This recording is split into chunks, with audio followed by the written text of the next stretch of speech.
Good morning, everyone. We are going to get started in just a moment.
All right. Good morning, everyone, and thank you for joining us today for this month's Urban Ag Hour.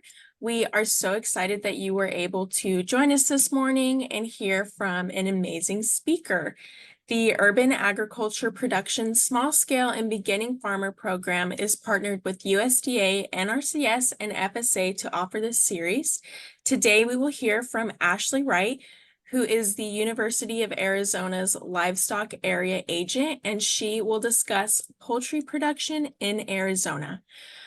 We are so grateful to have the opportunity to hear from Ashley today.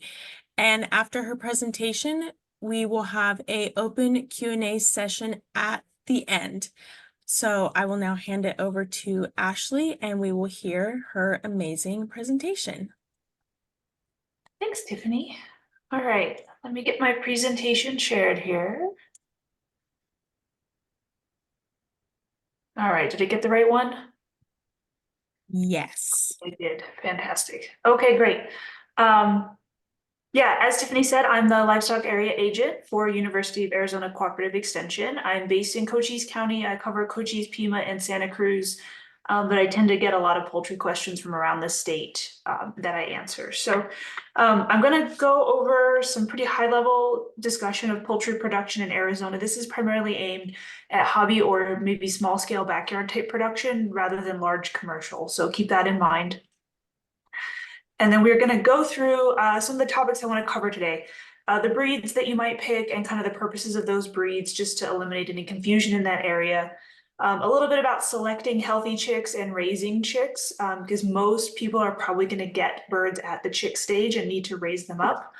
Talk a little bit about basic laying hen feed and care. That's going to include a little bit of coop design, things like that. And then a little bit about meat bird feed and care, because it does differ slightly depending on what breed you selected from how you might care for a laying hen. And then we're going to end with just a few slides about some of the rules and resources around selling eggs and meat from your poultry in Arizona and where you can find the resources you need, because can be a little bit unclear depending on what you're doing and where you are. So I don't want to give anybody wrong information, but I can get you pointed in the right direction to find the right resources. So first, let's talk about why you might want to raise your own chickens. What are some of the things that chickens can do for you in your small scale operation? They're relatively easy to find and get, and they're a relatively small investment. They tend to have a really short production cycle. If you're looking for meat chickens on the broiler end, if you go with something like a Cornish cross, those are going to be ready to harvest in about 8 weeks. Literally from the time you get them as baby chicks until the time you're ready to harvest them is 8 weeks. A little bit longer on some of the more heritage type breeds. They're pretty efficient, some help with insect control. They're really good about that if you're able to free range. Obviously, everybody loves fresh eggs. Some manure soil improvements if you're allowing them to free range. They are just fun. I have 17 hens of my own in the backyard just for fun. And there is some opportunity to offset those costs and make some money for your small scale operation by selling eggs. In fact, you can actually sell up to 750 dozen eggs a year uninspected. perfectly legal in Arizona with what's called a nest run producer license, which is free to get. There's just some stipulations that we'll talk about that. But chickens might not be for everybody. There's a little bit of time and effort involved. Infrastructure, you do need to put up some sort of a shelter for them, a coop structure, a run structure. Here in Arizona, we have a lot of predator pest pressures on our chickens. They live everywhere. They live in the city. There's people with pictures of bobcats swimming in their pools in the middle of Tucson. So no matter where you are, even if you are not out in the country, so to speak, you will have to protect your chickens from predators because everything loves to eat chicken. They could potentially bring in mice and other rodents if you are not we may potentially attract predators with those chickens. If you have other livestock on your property, you might think about that. Winter and summer care difficulties for us here in Southern Arizona, it tends to be a summer care difficulty. Chickens were not really built to handle the heat very well. They do sometimes struggle, but it's not an insurmountable problem. We can deal with it. Potential for disease, they're not known for being super hardy. They are prone to things like tumors and things like that, where you will come out and simply find a dead chicken and not really know why. We don't screen them for diseases or tumors like people do, right? So that kind of thing does tend to happen. They can be a bit noisy.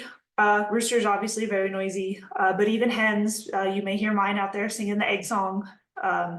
It's prime time for laying eggs right now.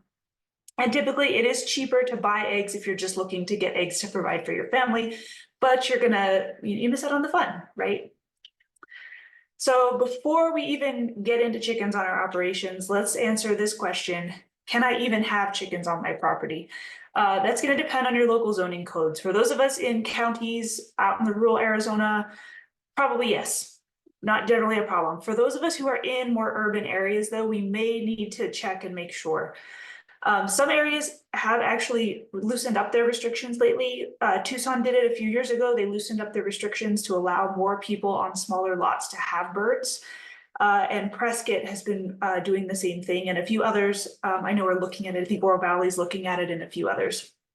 So if you live in a designated city or town, you're going to want to follow whatever your guidelines are from that city or town. If you don't, you're going to want to follow your county guidelines. And the best place to look for that is to simply go into Google and search zoning code, whatever city or town your property jurisdiction falls under. I'm in Pima County. I'm not in the city of Tucson limits. I'm out in the county, so I would Google zoning code Pima County. And from there, you can usually find the assessor's office or whatever website the zoning code is housed on. Usually there's a place somewhere where you can look up the zoning code specific to your property based on your address or your parcel number. And so I'm able to do that in Pima County. I can use my address to look up my parcel number and use my parcel number to look up my zoning code. Once I know what my property is physically zoned, as well as the size of the property, the acreage or square footage, I can then look in the actual zoning code itself, find the restrictions for, I think I'm SR1 or something like that. But there will be a designation that says SR1 means these things, and it will usually have stipulations in there around animals, livestock. It may be birds per acre. It may just be birds per lot. You'll have to read the code and find out what applies to you and what you're allowed to do. I know when City of Tucson updated theirs, it was birds per lot, as well as some stipulations on the distance the coop needed to be set back. Sometimes it's from the property line and sometimes it's from your neighbor's house. You'll have to read the code to find out. It will tell you. It may also be more restrictive than that. It may also, I know City of Tucson says no roosters. So out in Pima County, they don't care. City of Tucson says no roosters. And also note, if you do live in an area that has a HOA or some development deed restrictions, those might be more restrictive than your zoning code, and you have to follow whatever the most restrictive codes are for your area. So that's just a good way to get started to figure out what your code might be and if you are even allowed to have chickens. All right, some key terms that we need to talk about just to get everybody on the right page with terminology. When I talk about a pullet is a term for a young female chicken, generally it's not started laying yet, but specifically female, okay?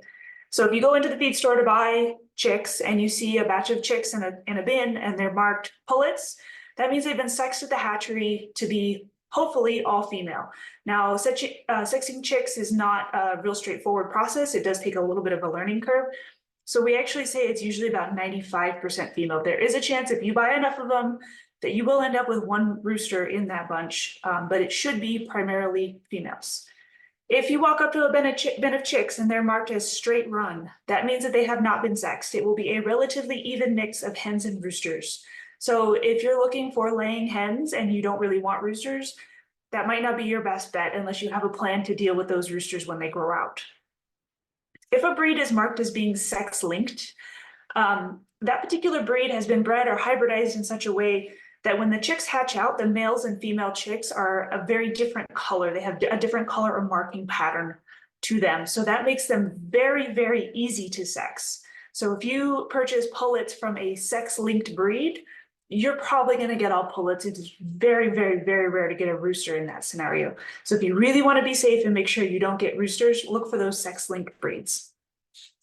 And then finally, when I talk about the NPIP, that's the National Poultry Improvement Plan, which is a federally recognized, federally ran plan. We have it implemented here in Arizona as well.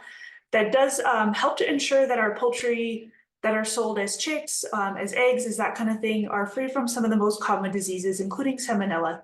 So it will help producers test their flocks to make sure that they're free of the two most common forms of salmonella we see, as well as some other diseases.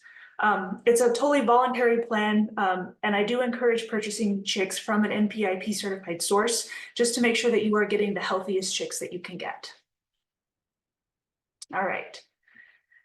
Let's move on to talking about some of the different breeds. And I'm not going to go through every breed possible because there are literally hundreds of breeds. But what I do want to do is highlight some of the key differences and why you might look for a certain type of breed over another one. So let's start with our laying breeds. These are breeds that have been selected over time. Sometimes they're hybrids. They lay a lot of eggs. They are very well known for their egg production. These are going to be suitable for most of our backyard flocks if that's what you're looking for, is to get into laying hens. Our leghorns, which are probably our most popular commercial hatchery breed. ISA browns are very common. Golden comets, sometimes they're called golden comets, red stars, cinnamon queens, or gold sex-linked. Depending on what hatchery you get them from, they might call them a different name, but they're a very similar hybridized breed. And then I also went ahead and put Easter eggers on this list. They don't maybe lay quite as many eggs. They're a hybrid. Those are the ones that will lay the blue, the pink, and the green type eggs. But simply because they didn't really fit in dual purpose, because they don't really have a great carcass quality to them, I went ahead and put them here under laying breeds. If what you're looking for is a lot of eggs, these are going to be the breeds that you're going to look for. The dual purpose breeds, these are probably the ones that you're going to find most commonly in almost every feed store that you walk into to purchase chicks. These breeds are suitable for a lot of different purposes. They're suitable for egg production. They lay a lot of eggs, maybe not quite as many as the laying breeds, but they lay a lot of eggs. But they also are very suitable for meat production. And we'll talk a little bit about the differences between them and like a Cornish cross when we get to the meat production section, but just know that these breeds can be used for both. This is going to be your Australorps, your Sussex, your Barred Rocks, your Rhode Island Reds, your Orpingtons, your Wyandottes, and many, many others that you're going to find. A lot of those heritage breeds that we see fall into this category. There are literally hundreds of them at this point. These are very popular birds. And just as a quick little side note, how to tell if those birds are going to lay a brown egg or a white egg is to look at those earlobes right here. These white-lobed hens are going to lay a white egg, and these brown-lobed hens or red-lobed hens are going to lay a brown egg right here. Okay, so that's the best way to tell who's going to lay what colored egg. But when you're doing your research, looking at different breeds that you might be interested in, usually it will tell you if they lay a cream egg, a white egg, a brown egg, a multicolored egg, that scenario. And there are no nutritional differences between white and brown egg. It is literally just the result of a genetic difference that tells that hen's shell gland to go ahead and lay pigment down on the white eggshell before she lays the egg. So whether it's a white egg, a brown egg, a green egg, a chocolate brown egg from a Moran, they're all nutritionally the same, okay? Shell quality is also the same. It's not really going to differ. And then yolk color, that's determined more by the types of feeds than by anything else. We do know that brown egg laying hens are generally larger. They do generally cost more to feed, and those white egg hens are most cost efficient. Some of that is just due to some of the breed selection that's been put on them, because they are the ones that are typically used in commercial hatcheries to produce those really nice uniform white eggs that we get at the grocery store. Another type of chicken that you are going to see is these exhibition or ornamental type breeds. They've been bred for something other than egg or meat production. Like these Polish here with their top knot. I don't even know what they really call these. I'm sure they have a name, but I don't know what it is. They've been bred for something else. There's nothing wrong with these hens. They're fine. They generally will lay some eggs. But egg production will not be as high. So if your goal is egg or meat production, these are probably not the birds for you. But if your goal is to show, to go to exhibition, or you just think they're fun, these are fun breeds. The phoenixes have these beautiful long tail feathers. Frizzles have these sort of a curly pattern to their feathers. They literally look frizzled. Again, Polish have these really nice, cool little top knots. I don't even know how that bird can see. Silkies are very soft. Seabrights are a really distinct looking bird. And then of course our bantams, which are basically small versions of our larger breed birds. Again, these may be for you if that's what you're looking for, but if you're looking for high egg production, this might not be for you. And finally, let's talk about some of our meat production breeds. These have been bred or hybridized for rapid growth and a heavy carcass. The first one, the most common one that we see is that Cornish cross. That's this large white bird right here. They're rapid, they grow very efficiently, they're very uniform. In particular, if you get a batch of all pullets or all roosters, they're going to be very uniform in their growth rate and size. You're going to get a very uniform set of carcasses out of that. Usually they're harvested between 8 to 10 weeks old. And you see how wide set his legs are here? They have a very large breast area, which means you're going to get a very large breast out of that carcass, which is what a lot of people really want. However, they are prone to some health problems, especially if they're allowed to go anywhere beyond that 8 or 10 weeks of age. They're very prone to overeating. We do want to limit feed them a little bit when we first get them, because otherwise they will just sit around and eat all day. They're very sedentary. They do not forage well, and they're not particularly hardy, but we'll talk about that when we get to the meat bird care. But if what you're looking for is a fast-growing bird with a good carcass, this might be the bird for you. The other one that we see quite commonly is called the Red Ranger or the Freedom Ranger. They maybe don't grow quite as quickly as that Cornish cross. They're usually harvested more around that 11 to 14 week of age area. They have a lot fewer health issues than that Cornish cross. They're a little more hardy. You notice they have more feathers. This one actually looks pretty good for a Cornish cross, but a lot of times they're missing quite a few of their feathers. They just grow that way, and it's for ease of plucking that carcass. Our Freedom Rangers will be fully feathered. They'll have a little bit smaller breast relative to their overall size. They're a better forager than the Cornish cross, and they can be allowed to go out and forage some food on their own. That Cornish cross is not going to be successful at that. And then again, all those dual purpose breeds that we have, we can use those for meat as well. You're looking a little closer to 22 weeks for harvest size for a good carcass on those birds. And again, they're going to be really good at foraging and that kind of thing, just because they've been bred for dual purpose. So how do we pick out of all these breeds what we want? The first thing is going to be determine your purpose for keeping your poultry, right? Do you want meat production? Do you want egg production? Do you want both? Or are you strictly looking for one or the other? Or do you just want to show or have birds for fun? That's going to give you an idea of what direction you might want to go. Research those possibilities. Books, magazines, the internet, there's all kinds of forums where people talk about their birds and what they like or don't like about certain breeds. Some of them tend to be, like Leghorns, tend to be very flighty and not as friendly. So if you're looking for friendly birds that you can enjoy spending time with, you might not want a Leghorn. Take note of those strengths and weaknesses and then make a decision. I also encourage you to start small, order a manageable number for your situation. And we're going to talk a little bit about coop size and space that we need for that. Again, timing is important. Spring is usually the best time to get started. Right now is kind of prime chick season, actually. And we're looking at where to buy those chicks. Most people go through either a farm and feed store, through the mail from a large scale hatchery. You can actually order chicks through the mail. We'll talk about that. You could also, if you want to completely skip the chick stage and you don't want to deal with brooding chicks and raising your own pullets, you can actually go buy pullets either that are about to start laying or are already laying from a local producer. And then there are some local producers also selling chicks or selling those grown out pullets kind of already ready to go. But some key considerations, no matter what, that there's healthy birds and good biosecurity. Can they sex chicks? Sometimes that is an issue we run into with some of the more local producers. Again, sexing chicks is difficult, so they may not even offer that. They may only sell straight run chicks. And are they NPIP certified? So I encourage you to source from an NPIP source if you can. But no matter what, when you go to look at those chicks or go to look at those birds, every bird on the place should be healthy, should be active, should have appropriate housing, food, and water. There shouldn't be sick birds on site. That's a biosecurity issue that you're going to be then bringing that disease home with you potentially. Ideally, we want minimal mixing with other birds. Most feed stores pretty much only have chicks during certain times, and then they don't have other adult birds on site. They're not taking in birds on consignment and that kind of thing. That would be mixing of birds, right? So we want to avoid that. So if it's chicks in and chicks out, that's okay. But those mixing with those, having other adult birds on site might present a problem. And as always, we want to quarantine any new animals we get for 30 days before introducing them to our existing flock if we already have birds at home. That just helps to ensure we didn't accidentally bring something home and gives any disease they might have a chance to rear up before we then put them in contact with our birds. When we talk about ordering chicks by mail, we can do this because chicks, right before they hatch, they basically absorb all the nutrients left from what would be the yolk in the egg.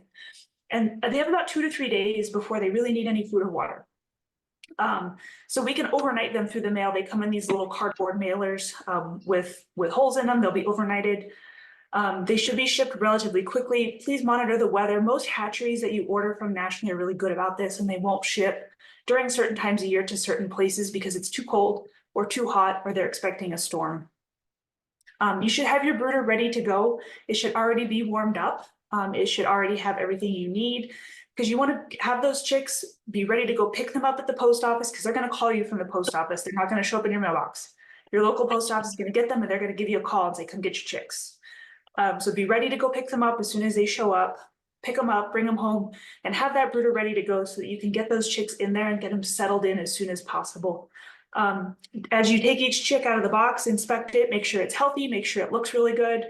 Dip its beak in the water and then put it in the brooder. That way it kind of knows where the water is and that, oh, there's water here I need to go find. And always provide 24/7 access to food and water to those young baby chicks. As far as brooding chicks, you can get really creative with your brooder setup. They do make commercial brooders that are very nice. If that's the setup you're going for, but if you can't afford that, maybe you're just getting started or you don't intend to hatch chicks that often, you can get very creative with what you can use to house a chick in a brooder. These are some of the things that have been successful. I'm a fan of the dog crate myself. That's what I use. This is a livestock watering trough. This is very popular. This one obviously has ducks in it. Kiddie pools, wooden boxes, cardboard boxes. The big thing is it needs to keep the chicks safely in.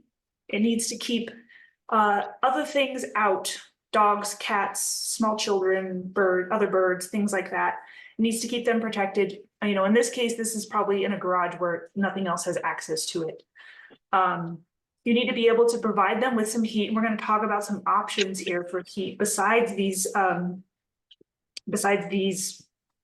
fire hazards. And then free access to food and water. And then we need to be able to clean it regularly. Wood shavings are pretty popular in the bottom, but we do need to be able to keep that clean.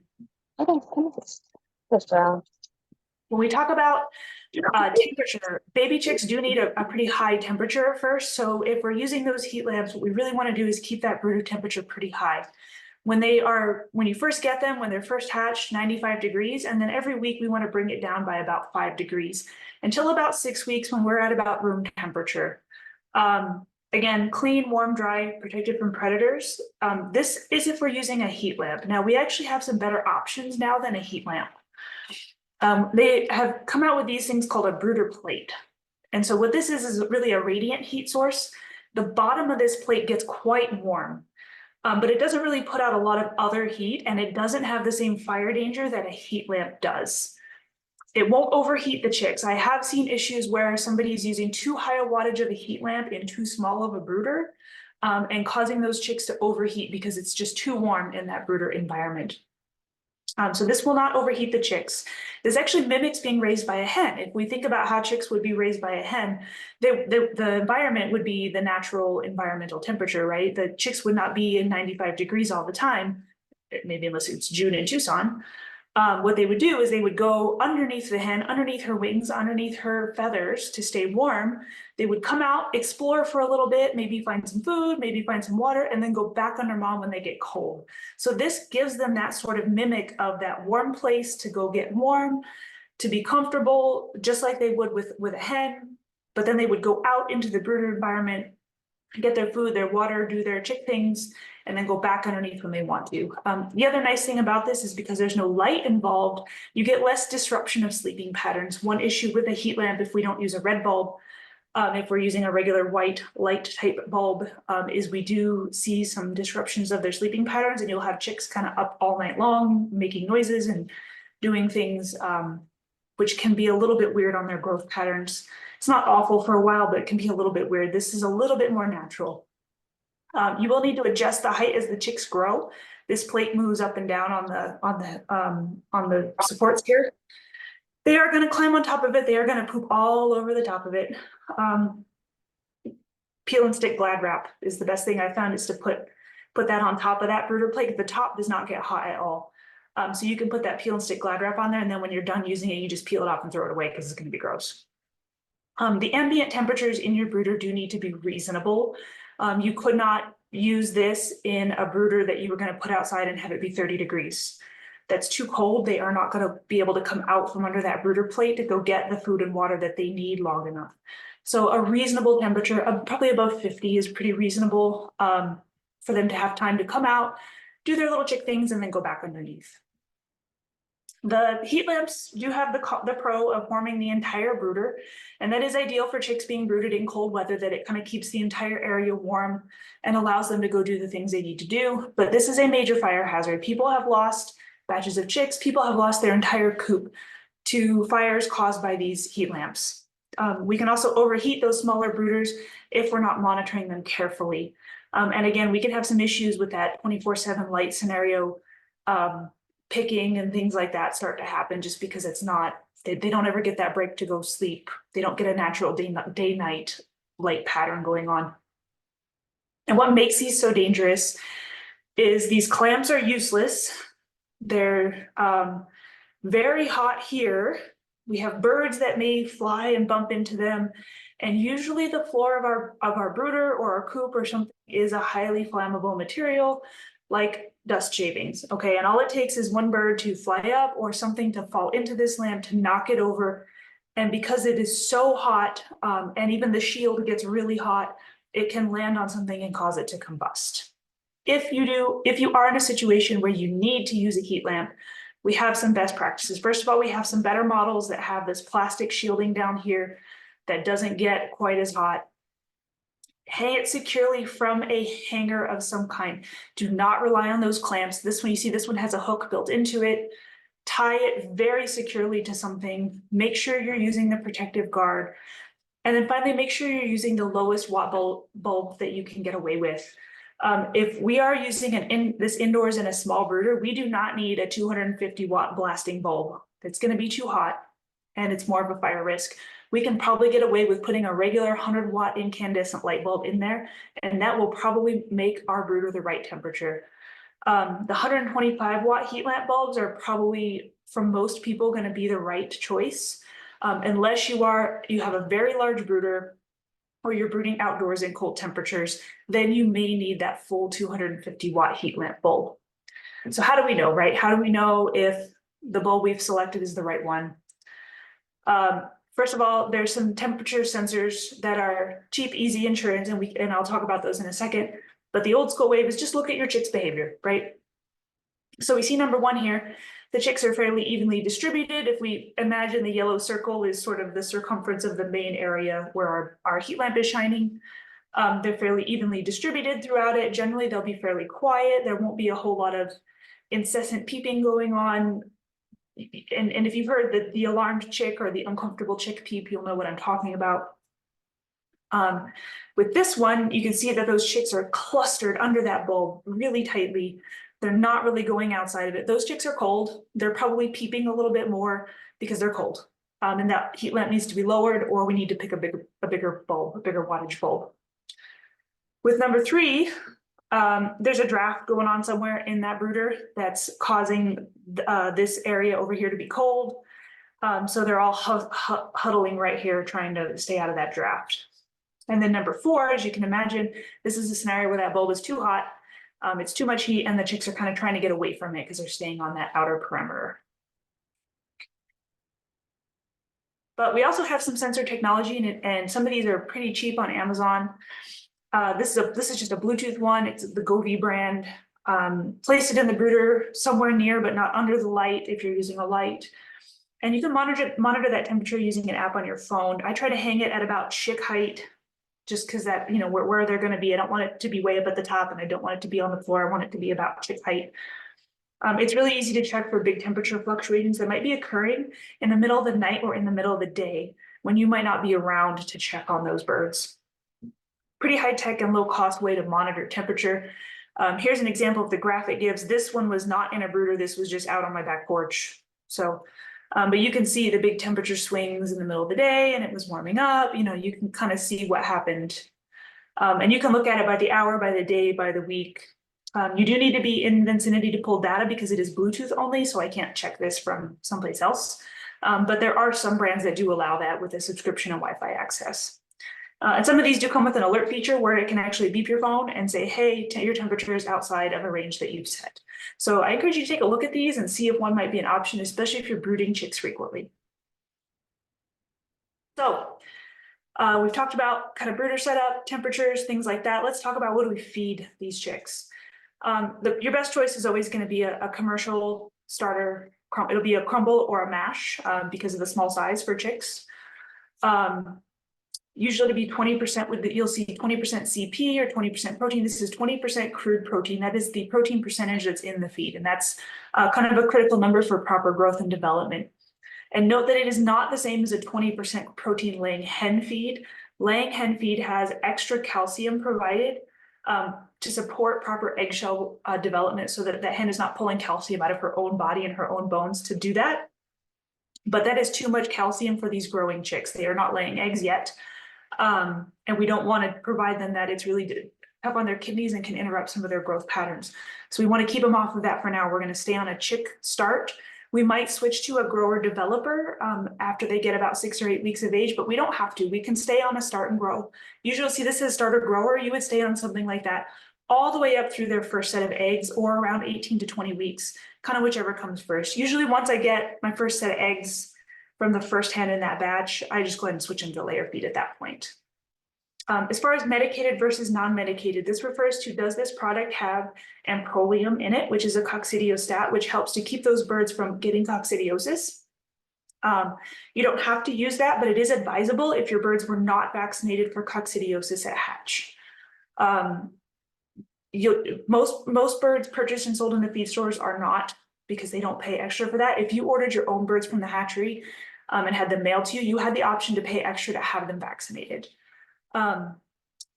If you don't know their status or they're unvaccinated, I would recommend the medicated. If you know they're vaccinated, then you can go ahead and go unmedicated. If you do choose to go unmedicated, even without them being vaccinated, you will need to be very, very diligent about keeping your brooder clean. And we'll talk briefly about coccidiosis. Waterers are very important. This is often what happens is they get kicked full of stuff. Because chickens just do this. I do recommend when you first get chicks that you get a chick specific waterer. Baby chicks are fairly unstable for the first few days, and it is quite common for them to fall into a regular sized water container and end up drowning. So they make these super narrow lipped ones for chicks so that they can't fall in it and drown. Your next best option, or the option that I actually prefer, is one of these nipple drinkers. They make these vertical ones or these horizontal ones. This keeps the water very clean because there's no way for them to kick anything into it. It keeps the brooder a lot drier because they aren't able to throw water out. And it's a pretty quick learning curve to teach them how to use it. You do have to teach them, but once they've kind of got it figured out, it's pretty easy And once you kind of get a couple to figure it out, they'll teach the other ones. I really never had any birds that I couldn't get to figure this out. You just tap it, it's bright red to attract them to it because they're attracted to that bright red color. And all they have to do is tap that little metal piece that you see in there and water will come out for them to drink. So I always highly recommend, after you've had your chicks for the first couple of days, try to get them switched to one of these types of water sources if you're able to do that. And this is what I use in my coop, even with my adult birds all the time, just for cleanliness issues. The other thing you can do if you do have to use one of these regular waters is you can elevate it up on something like a brick. Obviously not so tall that the birds can't actually access it, but getting it up off the floor of the coop just a smidge is usually enough to help keep some of the debris and poop and stuff out of the water source. And that leads to this discussion about coccidiosis. So this is a protozoa, and you've heard me talk about it a little bit already. Most birds house coccidiosis to some degree. They have some load of this parasite and it does not harm them unless something else happens to allow that parasite to take over. However, our really young birds and our chicks have no immunity to coccidiosis. That's why it is so critical to make sure that they're protected from it. So we have these infected birds, which are totally healthy and fine. There's nothing wrong with them, but they are shedding those oocytes in their feces. And then they can get picked up by these really young birds or by our chicks, and they become infected. You'll see off color or bloody droppings. They'll be inactive. They'll be eating and drinking less. Again, adult birds are fairly resistant, but our young birds are very susceptible. You can, if you do think you have an outbreak, you can actually purchase this product to treat your birds. It is still available over the counter. Follow all label directions. But I do encourage the use of that medicated feed with our very young baby chicks, especially if we don't know or know that they have not been vaccinated. And that product is very safe. There's no egg withdrawal on it. It has been tested that you can feed it even to hens that are laying and still consume the egg safely. It does not end up in the egg in any way, shape, or form. So that's important to note as well. And then finally, some common questions I get. When can my chicks go to the coop? Usually about 8 to 10 weeks, they'll be fully feathered. They'll have replaced all their chick down with adult feathers.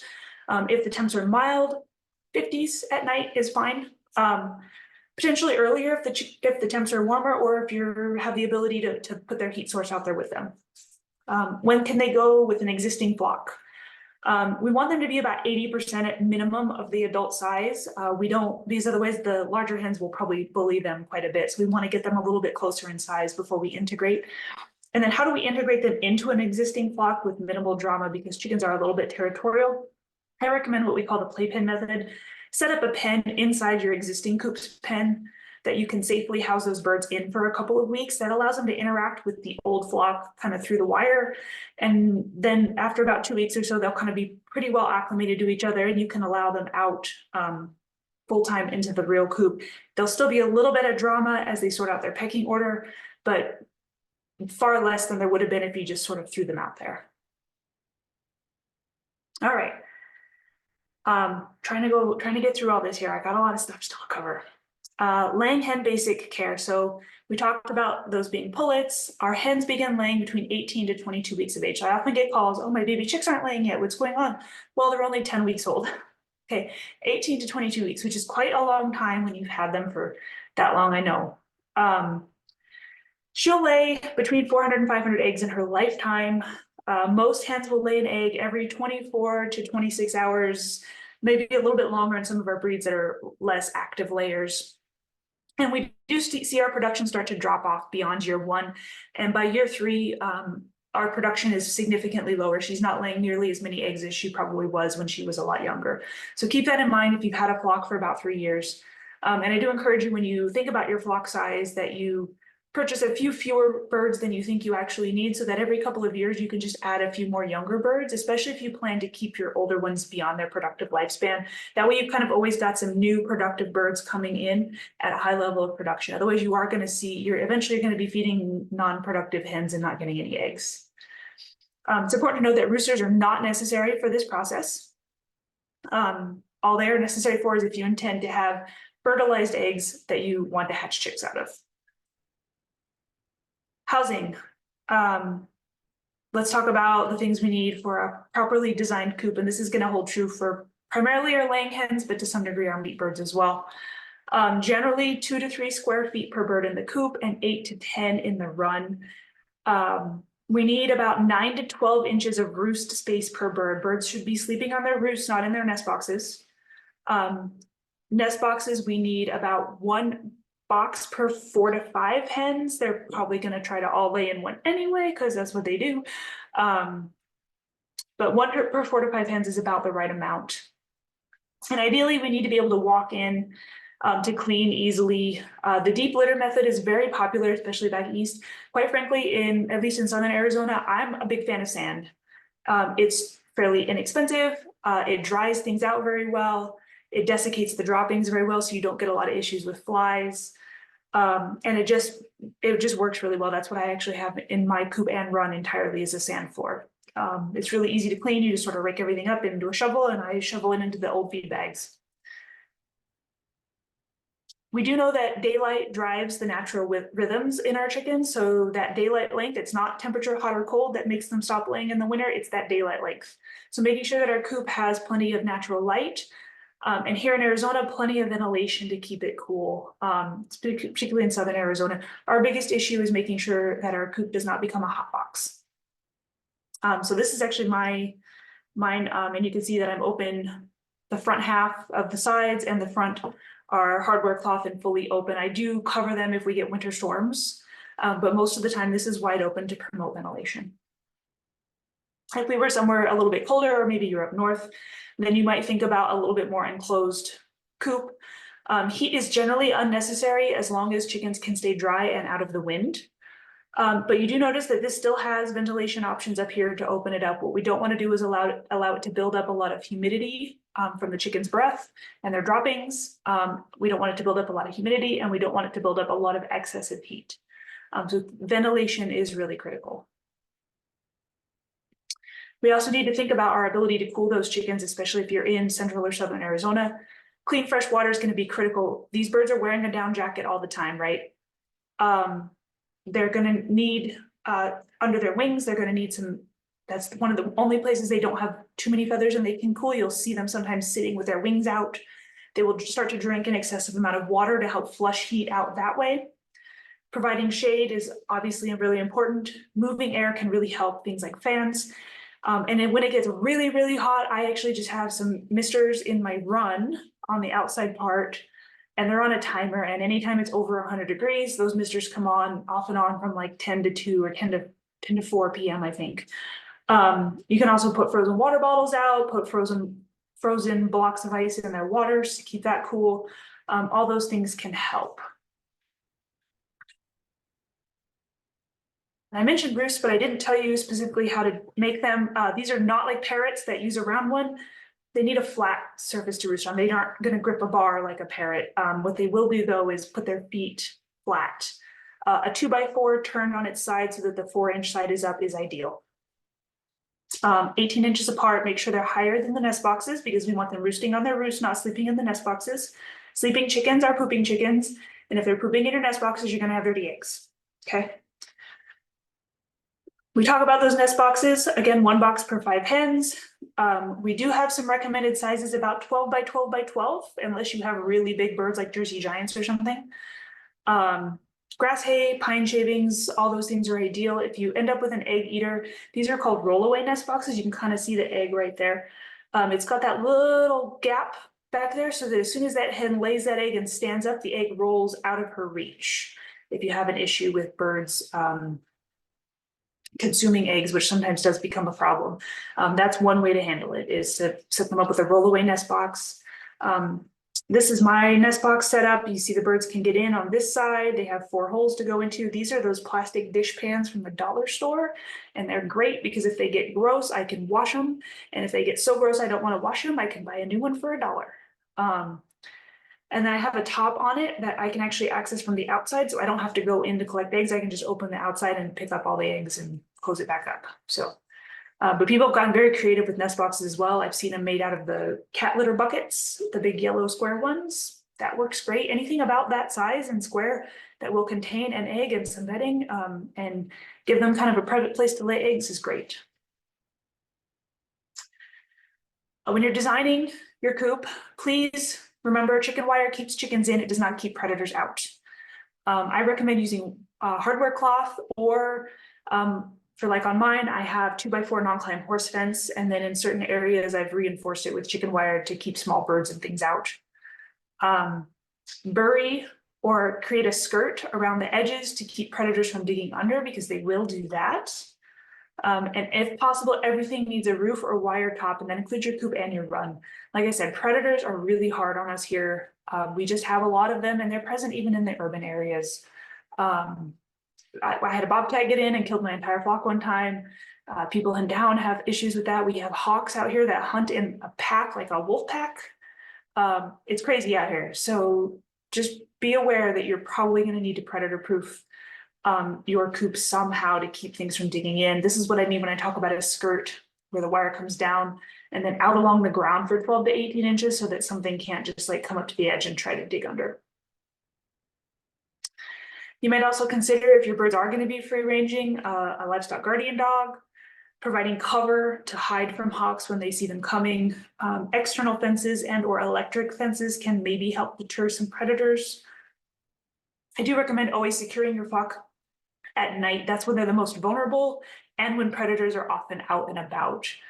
Motion lights, sprinklers, etc. might help deter predators, but I would not rely on them solely. I would do any combination of things that make sense to try to protect your flock. Okay, let's talk really quickly about nutrition. I want to hit a couple of points before we run out of time here. Your best option is going to be a commercial layer feed. Just like they make that commercial chick feed, you're going to want a commercial layer. They make it in a pellet, a crumble, or a mash. My chicks prefer crumble. They poo-pooed pellets. I don't know why. 16 to 18% protein is pretty normal, and these do have added calcium to support that eggshell development. You can give them other things, scratch, which is a combination of corn and other grains. It's a great source of energy and some extra calories in the wintertime. Mealworms are very high in protein, also really good for training your chickens to come back to their coop when you're done letting them free range. If you do kind of a supervised free range situation like I do, they can have most kitchen vegetable scraps. Do some research and read. There's some things you don't want to give them, but for the most part, most vegetables and fruits and things like that are fine, as well as things they forage on their own. They are omnivores. They will eat bugs. They will eat. I have seen mine catch and eat mice. If they can catch them, they will. So just remember that they will forage all those sort of things on their own as well. Plan on a quarter pound of commercial feed per day per average size hen. I generally like to free choice. I've used these Trito feeders where they step on the little thing and it opens the door to help keep rats and mice down so they don't have access, but you can also use the hanging feeders or whatever else. Do remember that birds are not ruminant animals. I know a lot of people call me wanting to know, can I do pasture chickens? Well, yes, you can do pasture chickens, but you are still going to have to feed them quite a bit. They did a study in Maine with some pasture poultry. They had them in chicken tractors out on pasture and also fed them and did a calculation based on how much forage they consumed to see what percent of their total diet intake it was. It was 3.6%. Their digestive tract is really set up for seeds and grains and things like that. It is not set up like a cow to digest large amounts of grass and forage. Okay, so keep that in mind. And as always online, there are some people promoting some homemade feed mixes and how to make your own. There's nothing wrong with that, but do proceed with caution and do your research very carefully. It's easy to mess up that amino acid protein ratio or your vitamin mineral levels and cause yourself a health problem. Okay, I do want to talk about meat birds really quickly. This is that Cornish cross chick, and you can kind of see what I'm talking about with the feathers being kind of weird. These birds, as far as being different from laying hens, you're going to want to feed them 12 hours on, 12 hours off, 10 hours on the first 3 to 4 weeks, and then you can go to 12. They will overeat. They will literally eat themselves to death if you let them. So that's why we provide that much, a limited amount in terms of time. 12 hours they get food, 12 hours they don't. You're going to need about a quarter pound per day at 3 weeks and about a half a pound per day at 7 weeks. They do eat a lot. So 25 Cornish cross, we did the math here. If you had 25 birds for 8 weeks production cycle, you're going to go through about 325 pounds of meat. Just keep that in mind. They don't need as much space as our laying hens because they're just super sedentary birds. They don't care to go walk around and forage and do stuff. But you do need to make sure they have more than enough feed and water space so they don't bully each other out of it. And again, protection from the elements and predators. They are not very heat hardy. I would not recommend trying to have them in June in southern Arizona unless you're really committed to making sure they have some way to cool themselves from the excessive heat. This is definitely a springtime endeavor. Oops. And then I wanted to talk before we run out of time about our regulations here and at least make sure that you get some resources for that. So as I mentioned, if you could be a nest run producer selling less than 750 dozen eggs per calendar year. It's a free registration with the Arizona Department of Ag. There are some labeling requirements and you're not allowed to wash the eggs. Check out this link, and what I will do is I will make sure this link gets emailed out with I think you guys usually do a summary and some notes and things. I'll make sure this gets emailed out with the links, and you can read what those requirements are. They're pretty basic. You can't call them fresh because they haven't been graded, that kind of thing. And they need to have like your name and address on them. If you're going to sell more than that, you're now a fee-paying producer. Your eggs have to be graded, they get washed, and there's a quarterly inspection fee. There are people who will help you set that up at the Department of Ag if that is something you think you are interested in doing. I do know some people who have done it. There's some pretty hefty requirements there, but it is doable. If you are looking to harvest your own birds, I highly recommend this publication from Oregon State. It's this one right here. Has some really great information on the best practices as far as setting up for cleanliness and things like that. But do remember this is specific to Oregon, so make sure you do your due diligence that you are in compliance for Arizona. And speaking on Arizona's rules, harvesting carcasses falls under the Meat and Poultry Inspection Program. There is a poultry exemption statute. That's this ARS poultry exemptions right here. So if you go to this website, which is Arizona Department of Ag, Meat and Poultry Inspections Division, you could find this document right here. And in that document, this is just an exemption and excerpt from it. You can see that you are allowed to harvest birds on your own premises that were raised on your premises for sale. Please read this document carefully. Please call this number. This is their contact information, and work with somebody there to make sure that you are in compliance with everything that they need you to be doing. Because it's not 100% clear in this document exactly what it is that you need to comply with, but they will help walk you through that process. There are some maximum limits on the number of birds per year that you can do. You can't sell outside the state. There's some labeling requirements and some other things that you need to comply with in order to be within the law. But it is possible, it is doable. There is that exemption that you can utilize.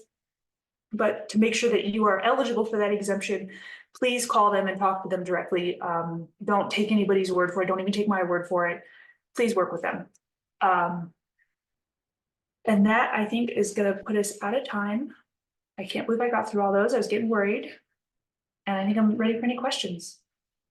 And I'm going to go ahead and stop sharing so it's you all. Thank you so much, Ashley. I know we've had a few questions in the chat. And anyone can also, I can read those for you. Anyone is more than welcome to unmute themselves. One of the first questions we got was, do you know of any breeds that are especially friendly and good if you have kids? Yes. I do. So I will tell you I have a couple of black sex links that are just as friendly as can be. I have a couple of Delawares that are very friendly. Easter eggers tend to be very friendly. There's a few others. Those are the ones that come to my mind as ones that I've personally had that I think are especially friendly. Really the ones that I've heard that are the most standoffish, or like the Leghorns, can be pretty flighty. ISA Browns, I don't think I've had experience with them, but I have heard that ISA Browns, I see that in the chat. I have heard that they are also very friendly. And my Cinnamon Queens are pretty friendly too.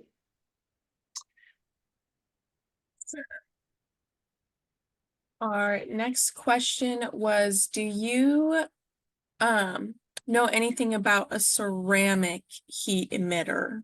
Yeah. So those are going to be very similar to those brooder plates, as in it's going to be a radiant heat emitter.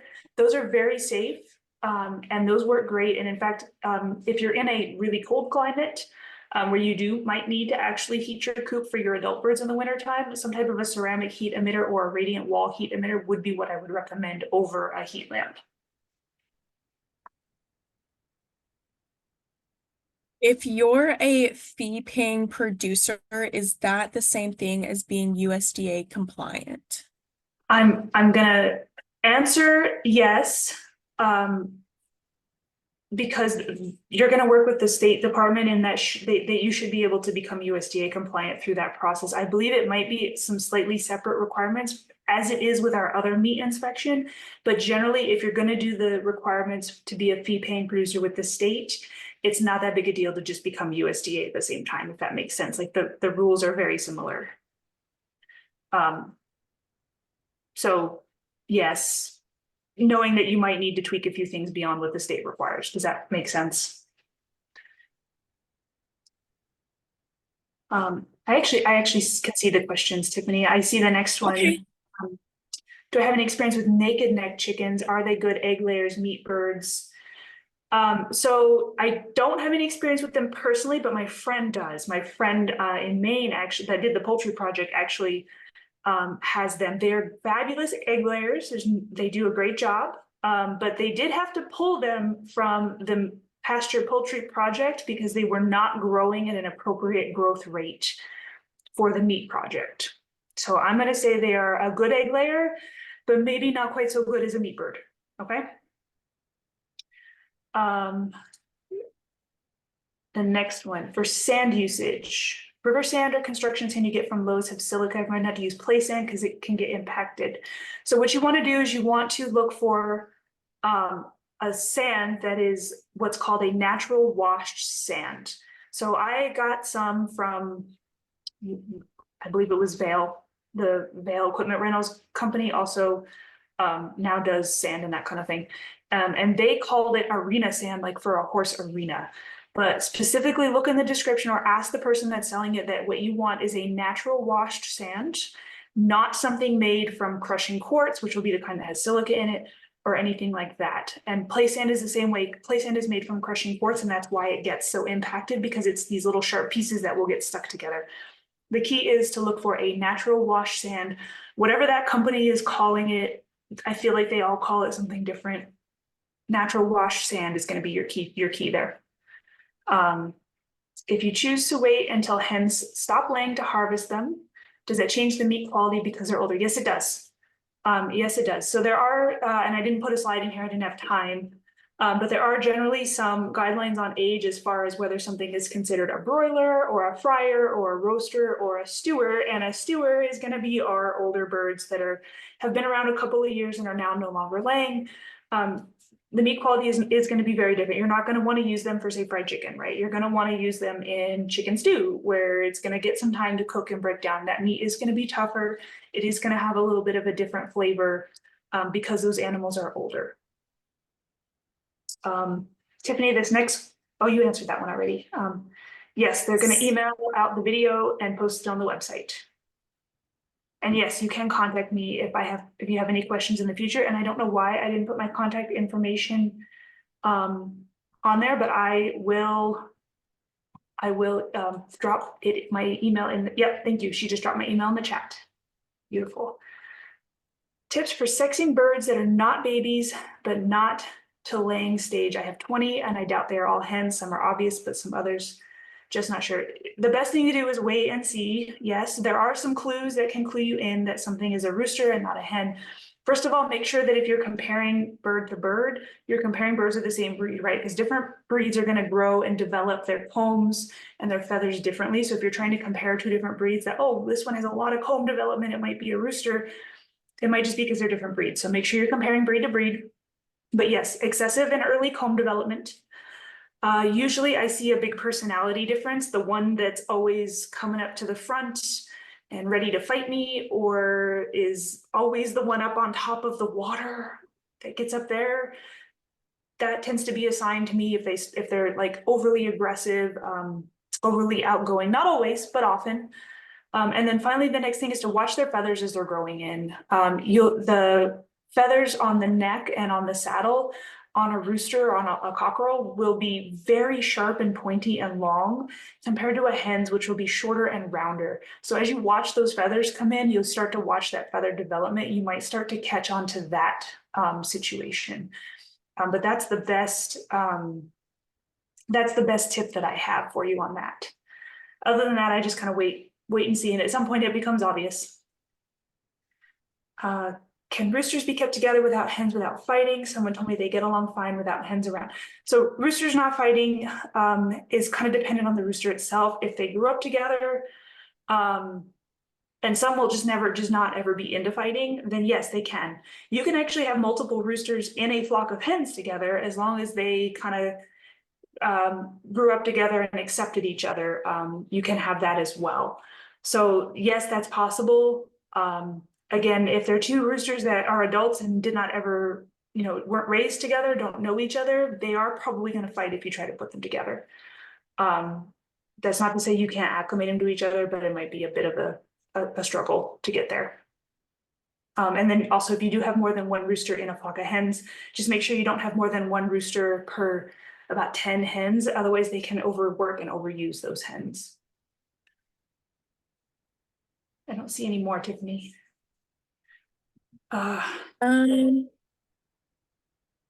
Any comments on rooster collars mean work? I have not used one because I don't have a rooster. I don't keep roosters. My coop is too close to my house and they just are too noisy for me and I don't need them, so I don't. Do they work? I feel like they work. From what I've seen people report, I feel like they work most of the time, but you are going to get the occasional rooster that it just doesn't work at all. Just doesn't work. Is it mean? I feel like it'd be mean. I would probably just choose not to have rooster if my concern is that he crows too much, rather than try to inhibit his natural behavior, right? Because that's his natural behavior. That's his what he's been kind of bred to do. And if you're inhibiting him from doing that, he's not going to have a happy life. So I would just probably try not to have a rooster if that was the case.